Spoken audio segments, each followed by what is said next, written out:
জীৱনৰ প্ৰতিটো পলেই যেন অনিশ্চয়তাৰ কাৰ সৈতে কেতিয়া কি হয় কোনে জানে।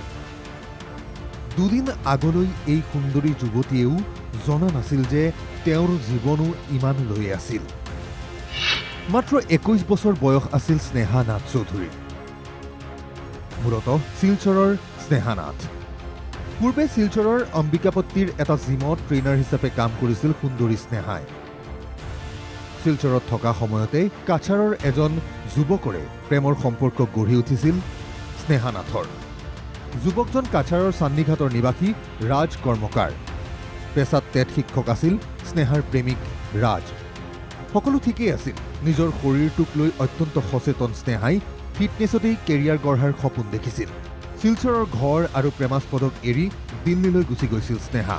দিল্লীলৈ গৈ আন এটা জিমত ফিটনেছ ট্ৰেইনাৰ হিচাপে যোগ দিছিল। দক্ষিণ পশ্চিম দিল্লীৰ পঞ্চনপুৰ কলনীৰ এটা ফ্লেটত থাকিবলৈ লৈছিল স্নেহাই। দিল্লীৰ জিম, নতুন বন্ধু বান্ধৱী, নতুন সম্পৰ্কৰে শিলচৰৰ ঘৰৰ পৰা বহু দূৰৈ ৰাজধানী দিল্লীত আগবাঢ়িছিল স্নেহাৰ ব্যস্তময় জীৱন।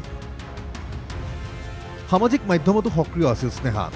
প্ৰায় জিমৰ ফিটনেছ ট্ৰেইনিঙৰ ভিডিঅ' আপলোড হৈছিল স্নেহাৰ ফেচবুক আৰু ইনষ্টাগ্ৰাম পেজত। দিল্লীলৈ যোৱাৰ পিছৰে পৰা সামাজিক মাধ্যমত স্নেহাৰ অনুগামীৰ সংখ্যাও বৃদ্ধি পাইছিল। ইনষ্টাগ্ৰামৰ ভিডিঅ'তে প্ৰমাণ হয় নিজৰ মন আৰু শৰীৰৰ ফিটনেছক লৈ স্নেহাৰ সচেতনতা।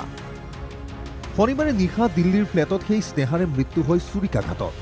এগৰাকী যুৱতীৰ হত্যাৰ অপচেষ্টা সন্দৰ্ভত ফোন পাইছিল আৰক্ষীয়ে। ঘটনাস্থলীত উপস্থিত হৈ শনিবাৰে নিশা দিল্লী আৰক্ষীয়ে ৰক্তাক্ত অৱস্থাত উদ্ধাৰ কৰে ফিটনেছ ট্ৰেইনাৰ স্নেহা নাথক। তৎকালীনভাৱে 21 বছৰীয়া যুৱতীগৰাকীক হাস্পতাললৈ নিয়া হয়, কিন্তু হাস্পতালত চিকিৎসকে মৃত ঘোষণা কৰে স্নেহাক। স্নেহাৰ প্ৰেমিক ৰাজ কৰ্মকাৰকো আহত অৱস্থাত উদ্ধাৰ কৰে আৰক্ষীয়ে। হাতৰ শিৰ কটা অৱস্থাত উদ্ধাৰ হৈছিল ৰাজক। স্নেহাৰ প্ৰেমিক ৰাজ কৰ্মকাৰক গ্ৰেপ্তাৰ কৰি চিকিৎসালয়ত ভৰ্তি কৰে দিল্লী আৰক্ষীয়ে।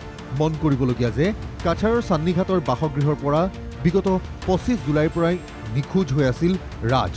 ঘটনাৰ প্ৰাথমিক তদন্তৰ পিছত দিল্লী আৰক্ষী নিশ্চিত হৈছে প্ৰেমিক ৰাজেই চুৰিকাঘাত কৰি হত্যা কৰিছে স্নেহাক।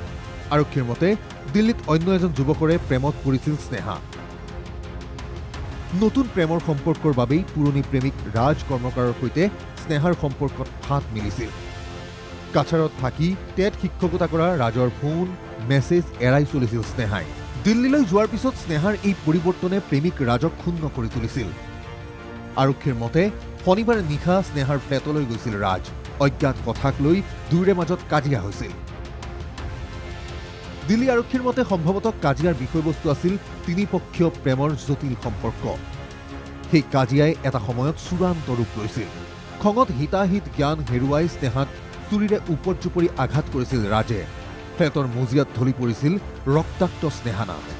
তাৰ পিছতে হাতৰ শিৰ কাটি আত্মহত্যাৰ চেষ্টা চলাইছিল ৰাজ কৰ্মকাৰে।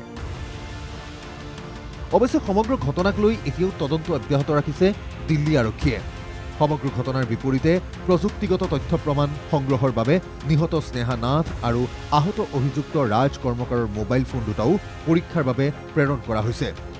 শিলচৰৰ পৰা আহাদুল আহমেদ ৰিপৰ্ট, NKTV+।